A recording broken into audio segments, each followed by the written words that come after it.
Assalamualaikum warahmatullahi wabarakatuh.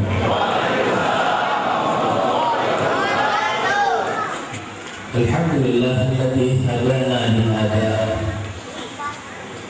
wa ma kunna linahtadiya laula an hadana Allah. Asyhadu an la ilaha illallah wahdahu la syarika lahu wa asyhadu anna sayyidana maulana Muhammadan abduhu wa rasuluh wa safiyuhu wa khaliluh arsalahu bil huda wa dinil haqq liyudhhirahu 'ala ad-dini kullihi walau karihal musyrikun. Allahumma salli wa sallim wa karrim wa 'azzim 'ala sayyidina maulana Muhammad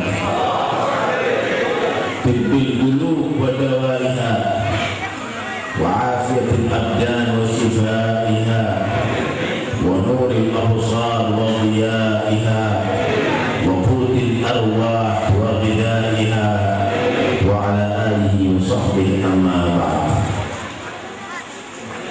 Yang saya hormati para habaib, para ulama, tokoh pemerintahan yang mungkin hadir, tokoh masyarakat. Yang saya hormati takmir masjid, Miftahul Iman, juga yang saya hormati segenap pengurus radio FM Wadi, hadirin dan hadirat yang dirahmati Allah Subhanahu wa taala. Tadi telah disinggung oleh saudara kita akan pentingnya memohon kepada Allah al-hidayah, petunjuk, sehingga diwajibkan bagi kita setiap kita melaksanakan sholat dan setiap kita membaca surat Al-Fatihah untuk memohon hidayah. Ihdinas siratal mustaqim. Berilah kami ya Allah petunjuk untuk meniti jalan yang lurus. Jalan yang lurus adalah siratal ladzina an'amta 'alaihim, jalan orang-orang yang Engkau beri nikmat atas mereka. Bukan orang yang diberi nikmat itu karena kedudukannya dalam pemerintahan yang tinggi, bukan karena juga yang karena hartanya berlimpah, bangunan rumahnya yang mewah,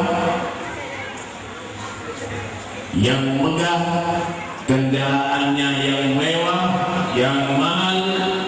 Tetapi orang yang diberi kenikmatan oleh Allah adalah orang-orang yang nantinya beruntung dan berbahagia masuk surga, yaitu orang yang taat kepada Allah dan Rasulullah, yang nantinya akan dikumpulkan dengan para nabi dan para rasul, dengan orang-orang yang mati syahid, dengan para aulia dan salihin. Wa man yuti'illaha war rasul fa ulaika ma'al ladzina an'ama Allah 'alaihim minan nabiyyin was-siddiqin wasyuhada was-salihin wa hasuna ulaika rafiqa. Siapa orang yang taat kepada Allah dan Rasulullah, maka dialah orang yang bakal akan dikumpulkan oleh Allah dengan para rasul, dengan orang-orang siddiqin, dengan orang-orang yang mati syahid dan orang-orang yang salihin. Dan itulah keberuntungan bersama ada di surga nantinya. Hadirin sekalian yang dirahmati Allah, al-hidayah, berbicara masalah hidayah, petunjuk dari Allah. Allah telah membahasakan bahwa Nabi Muhammad itu pemberi petunjuk. Memang hakikat petunjuk dari Allah semata. innaka la tahdi man ahbabta walakinna Allah yahdi man yasha. Sesungguhnya engkau wahai Muhammad tidaklah bisa memberikan petunjuk, memberikan hidayah kepada orang yang engkau cintai saja, tetapi Allah yang memberi petunjuk yang Allah kehendaki. Tetapi beliau Nabi juga dilantik di dalam Al-Quran sebagai pemberi petunjuk. Wa innaka latahdi ila siratal mustaqim. Wa innaka, dan sesungguhnya engkau wahai Muhammad latahdi, benar-benar memberikan petunjuk ila siratal mustaqim, ke jalan yang lurus. Jika anda memohon kepada Allah untuk dijadikan hamba yang meniti jalan yang lurus, maka tidak ada jalan yang lain kecuali mengikuti petunjuk Muhammad Rasulullah. Beliaulah yang diutus oleh Allah untuk mengajak menguatkan kita daripada kekufuran menjadi orang yang beriman. Beliaulah diutus oleh Allah Subhanahu wa Ta'ala dengan membawa petunjuk daripada Allah yang disebut Al-Huda. Walladzi arsala rasulahu bil huda wa dinil haq liyudhhirahu 'ala ad-din kullihi walau karihal musyrikun. Dialah Allah yang mengutus Nabi Muhammad dengan membawa petunjuk dan agama yang benar, yaitu Islam.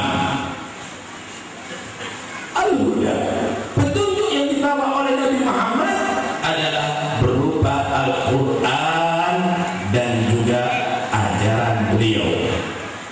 Al-Quran dan ajaran beliau. Allah membahasakan Al-Quran dengan huda. Alif Lam Mim, dzalika kitabul la raiba fihi hudan lil muttaqin. Alif Lam Mim, itulah Al-Quran. Tidak ada keraguan di dalamnya. Semuanya dijamin dari Allah. Tidak ada tambahan, tidak ada pengurangan. Semuanya dijamin daripada Allah Subhanahu wa Ta'ala, pasti. Hudan lil muttaqin, yang memberikan petunjuk bagi orang yang bertakwa. Kita berbicara petunjuk. Kalau Anda membeli sepeda motor dari satu dealer, maka Anda dikasih buku petunjuk pemakaian sepeda motor.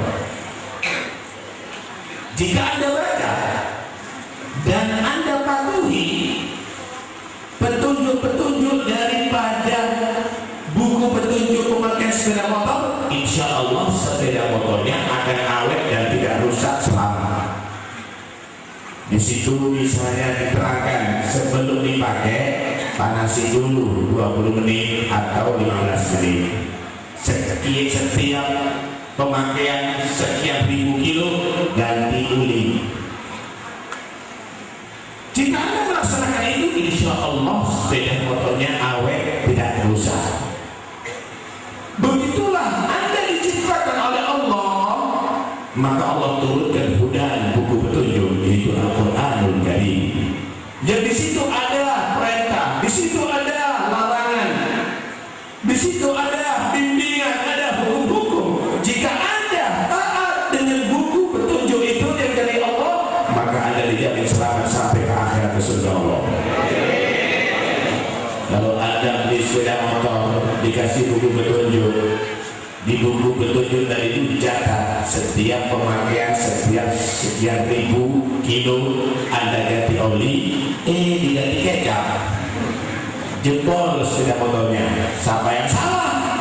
Yang salah adalah orang tadi itu karena tidak patuh dengan petunjuk. Begitulah manusia yang diciptakan oleh Allah di atas dunia ini, yang diturunkan Al-Quran dan diutus Nabi Muhammad sebagai pemberi petunjuk. Jika dia tidak patuh dan masuk ke neraka Allah dan atau dikirim di atas dunia bala yang beruntun, mulai dengan banjirnya sampai gunung meletusnya, sampai tsunami-nya, sampai gempanya, maka jangan disalahkan kecuali karena Anda tidak mengikuti petunjuk dari Allah Subhanahu wa Ta'ala. Hadirin sekalian yang dirahmati oleh Allah Subhanahu wa Ta'ala, Allah itu menghendaki kita menjadi orang yang berbahagia selama dunia akhirat. Cuma kita aja kekanak-kanakan, kita mau main-main, padahal itu bahaya. Tahu anak kecil-kecil kan?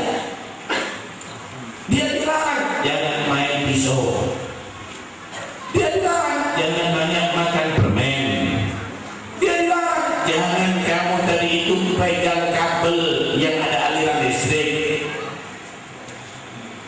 Seharusnya anak kecil tadi itu paham kan, seharusnya orang itu harusnya paham, iya ini bahaya, mati kamu kalau mereka pegang kabel yang ada aliran listriknya. Bahaya itu pisau karena bisa melukai. Kita juga demikian. Jangan kamu berzina, jangan kamu berjudi, jangan kamu melakukan yang haram. Laksanakan sholat 5 waktu, laksanakan puasa Ramadan. Juga kita kekanak-kanakan, kita merasa kalau dilarang itu adalah suatu hal yang membahagiakan, sehingga dia nangis merengek harus makan permen terus, sehingga dia tetap sembunyi-sembunyi mainan api atau mainan pisau. Akhirnya dia terluka. Kenapa? Karena memang akalnya nggak ada. Seperti anak-anak, seperti bayi, begitulah juga di antara manusia. Allah berikan petunjuk yang akan membuat Anda bahagia selamat beruntung dunia akhirat. Cuma akal nggak ada. Dianggap berzina itu menyenangkan, narkoba itu menyenangkan, minuman keras itu membahagiakan, berjudi itu menguntungkan. Akhirnya dia menjadi orang yang melarat dunia akhirat, rugi dunia akhirat, celaka dunia akhirat, khasirat dunia wal akhirah, dzalika huwal khusranul mubin. Itu semuanya karena Anda tidak mengerti bahwa Nabi Muhammad memberi petunjuk, membawa Al-Quran yang sebagai petunjuk bagi manusia. Wa innaka latahdi ila siratal mustaqim. Dan itulah yang kita mohon kepada Allah, ihdinas siratal mustaqim. Berilah kami ya Allah petunjuk untuk bisa berjalan di atas jalan yang lurus. Jalan yang lurus yaitu ajaran Nabi Muhammad, jalan yang lurus yaitu ajaran Al-Quranul Karim, jalan yang lurus yaitu syariah Islam. Dan jika Anda mengikuti jalan itu, maka tidak sedikit pun Anda bertentangan daripada jalannya para nabi, para rasul, para orang yang saleh. Siratal ladzina an'amta 'alaihim.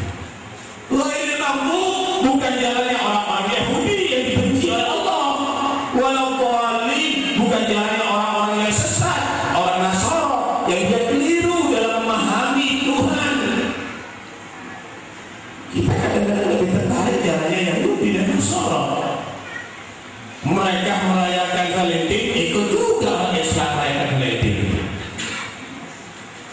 Mereka merayakan dengan cara-cara lupa, dengan mendatangkan bidu wanita, dengan mendatangkan orkestra, dengan menampilkan kemaksiatan. Ini umat Islam ikut-ikutan. Itu bukan siratal mustaqim, itu bukan jalan lurus yang dibawa oleh Nabi Muhammad, tapi itu siratal maghdub 'alaihim, jalannya orang Yahudi, jalannya orang Nasara. Allah tidak menghendaki Anda melakukan itu, tapi ketika Anda melakukan itu, turunlah musibah dari Allah. Itu sebagai peringatan. Yang pandai-pandai, yang ingin dia tadi itu mengatur hanya dengan akal, bukan dengan iman, bukan sesuai dengan petunjuk Nabi Muhammad dan Al-Quran. Tuh lihat bagaimana kamu datangkan bidu wanita, kamu berdatangkan untuk merayakan tahun baru dengan lupa kepada Allah, dikirim banjir. Mana akal kamu sekarang? Mana kepandaian kamu sekarang? Mana otak kamu sekarang? Kembali berajaran Nabi dan Al-Quran. Insya Allah Allah akan membereskan itu semuanya. Karena itu jangan kita main-main, jangan kita main-main. Yang menjamin selamat itu Tuhan pencipta alam semesta. Keselamatan itu ikuti dengan Nabi Muhammad SAW. Hadirin sekalian rahmat Allah, tahukah Anda, jika Anda merenungi siapa Muhammad bin Abdullah? Siapakah manusia yang istimewa ini? Manusia ini adalah manusia yang bisa mengangkat martabat kita dan menjadikan kita mulia dunia sampai akhirat. Kita semuanya mengenal hari yang mulia. Hari yang mulia bagi umat Islam hari apa? Hari Jumat, Sayyidul Ayyam, Yaumul Jumat. Kalau bagi orang Yahudi, mereka menghargai hari yang paling mulia adalah hari Sabtu. Orang-orang Nasrani hari Ahad. Timbul satu pertanyaan, kenapa sih Nabi Muhammad tidak dilahirkan hari Jumat yang dimuliakan oleh orang Islam? Kenapa sih Nabi Muhammad tidak dilahirkan di hari Sabtu yang dimuliakan oleh orang Yahudi? Kenapa sih Nabi Muhammad tidak dilahirkan ada di hari Ahad yang dimuliakan oleh orang Nasrani? Kok justru hari Senin, hari yang tidak masuk dalam hari mulia? Ini pertama. Kedua, negeri yang paling mulia adalah negeri Makkah. Kemudian setelah Makkah adalah Baitul Maqdis. Timbul pertanyaan, ketika Nabi Muhammad keluar dari Mekah, hijrah, negeri yang paling mulia, kenapa kok tidak diperintahkan hijrah ke Baitul Maqdis? Kok justru ke kota Madinah yang saat itu bukan menjadi daerah yang dimuliakan? Nggak ada yang pergi ke sana untuk berdagang pun nggak ada. Kenapa dipilih kota Madinah? Kok tidak Baitul Maqdis? Padahal Baitul Maqdis adalah negeri yang paling mulia setelah Makkah Mukarramah. Pertanyaan ini, bulan yang paling mulia adalah bulan Ramadan.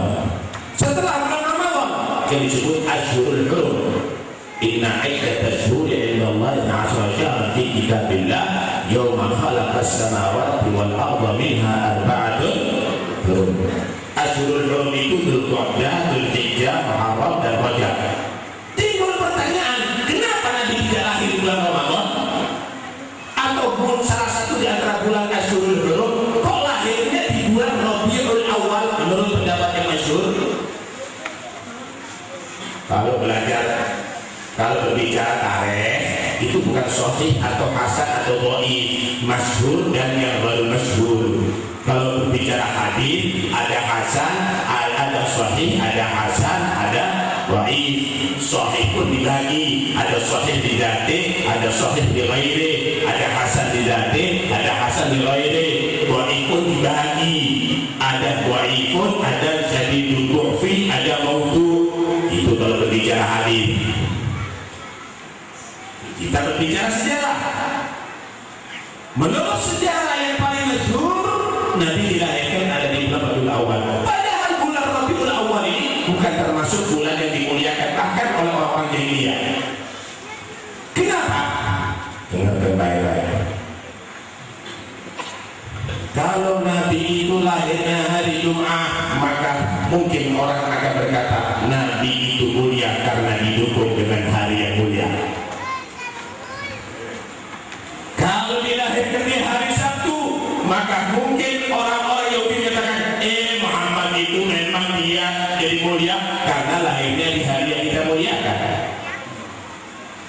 Kalau lahirnya Nabi itu ada di hari Ahad, maka orang-orang Nasrani akan berbangga. Itu dia jadi orang mulia karena di hari Minggu lahirnya ketika kita ke gereja. Tapi Allah menjadikan Nabi lahir ada di hari Senin yang tidak dimuliakan oleh siapapun untuk supaya manusia mengerti bahwa Nabi Muhammad dimuliakan oleh Allah. Hari yang tidak dihitung mulia akan menjadi mulia karena menjadi hari kelahiran Nabi Muhammad. Harinya mulia karena Nabi Muhammad, saudara. Kalau Nabi itu lahir di bulan Ramadan, mungkin ada orang yang berkomentar, ya lahirnya di bulan yang suci. Kalau lahirnya Mungkin ada yang berkata, ya memang didukung sama bulan yang mulia. Tapi bulan yang tidak mulia tidak dikenal dari itu menjadi bulan yang semarak dari berselawat kepada Nabi. Di mana-mana merayakan Maulid Nabi. Bulan tadi itu menjadi bulan yang harum. Kenapa? Karena menjadi bulan kelahiran Nabi Muhammad. Kalau Nabi itu hijrahnya ke Baitul Maqdis, mungkin orang berkata, ya karena itu adalah negeri pilihan. Tapi justru negeri yang tidak pernah dituju oleh siapapun, tidak dihitung ada kemuliaan di dalamnya, menjadi sekarang negeri yang mulia. Berjuta-juta orang setiap tahunnya menuju negeri sana untuk ziarah kepada Nabi Muhammad, untuk iktikaf ada di masjidnya Nabi Muhammad. Maka itu adalah mengesahkan negeri yang tidak terhitung akan menjadi negeri yang mulia karena menjadi tempat tinggal Nabi Muhammad, karena Nabi Muhammad dimakamkan ada di sana. Shallu ala Nabi Muhammad. Bahkan Anda semua yang menjadi umat yang mulia. Kuntum khaira ummatin ukhrijat linnas. Kamu menjadi umat yang termulia yang dikeluarkan oleh Allah di antara manusia. Tahukah Anda kenapa Anda menjadi umat yang mulia? Apakah karena ibadah Anda mengungguli daripada ibadah umat-umat yang dahulu? Tidak. Mereka lebih banyak ibadahnya. Apakah karena umur Anda lebih panjang daripada umat-umat yang terdahulu? Tidak juga. Anda paling pendek umurnya. Apakah karena kekuatan Anda lebih hebat daripada umat-umat yang dahulu? Tidak, Anda paling lemah. Anda menjadi umat yang mulia karena Anda menjadi umatnya Nabi Muhammad.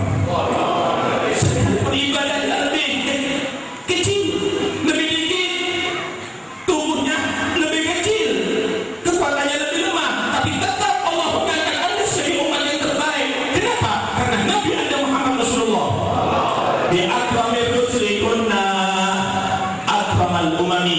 Berkat Nabi yang paling mulia, kita dijadikan umat yang paling mulia oleh Allah. Alhamdulillah. Karena itu Muhammad Rasulullah ini adalah hebat. Dengan makhluk yang satu ini kita diangkat menjadi umat yang terbaik. Karena makhluk yang satu ini hari Senin akhirnya menjadi hari yang mulia. Sampai-sampai Nabi ditanya, kenapa sih puasa hari Senin? Kok tidak hari Selasa, Bu? Kok yang dipilih hari Senin? Kata Nabi, fihi wulidu. Di hari itu aku dilahirkan. Di hari itu aku dilahirkan. Wa fihi unzil alayya. Di hari itu aku mendapatkan wahyu, diturunkan Al-Quran. Di hari itu, di hari itu, di hari itu. Jangan Anda merasa ya karena hari itu yang mulia. Sebelum ada Nabi hari itu tak mulia. Setelah kelahiran Nabi hari itu menjadi mulia.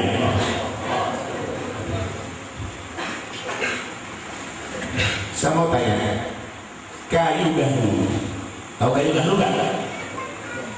Tahu kayu gaharu? Kayu gaharu itu mahal. Yang sumpah itu 1 kilo bisa sampai ratusan juta. Kenapa kayu itu mahal? Kok kayu ranting 1 truk itu cuma berapa juta? Kenapa kayu itu mahal? Karena di dalamnya ada bau harum.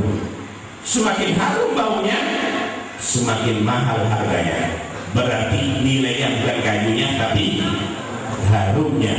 Hari Senin itu nilainya bukan harinya, tapi karena rahasia di dalamnya itu kelahiran Nabi Muhammad SAW. Sallu ala Nabi Muhammad. Hadirin sekalian dirahmati Allah, karena itu kita wajib mensyukuri kelahiran Nabi. Kita wajib mensyukuri diri umatnya Nabi. Kita wajib menjadi orang yang selalu mengingat kepada Nabi. Ingat Nabi wajib pokoknya. Nggak boleh kita lupa. Nggak boleh kita ini sholat kita ini sholat. Sholat sunnah, wajib kah sunnah kah jenazah kah sholat dah. Yang kita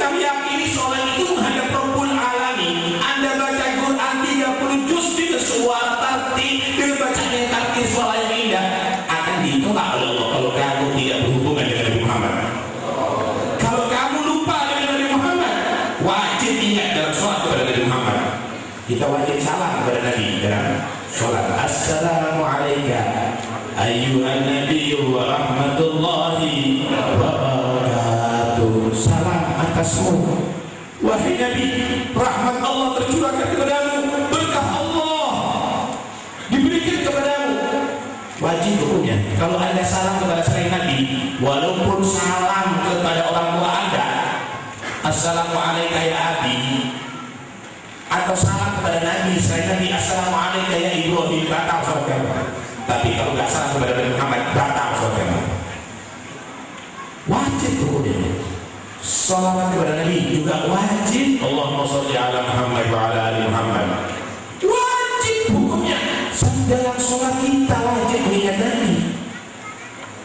Kemudian kita katakan nggak perlu kita ingat Rasulullah. Nggak ingat sama Nabi berarti kamu nggak mengikuti jalan yang lurus. Karena yang memberikan petunjuk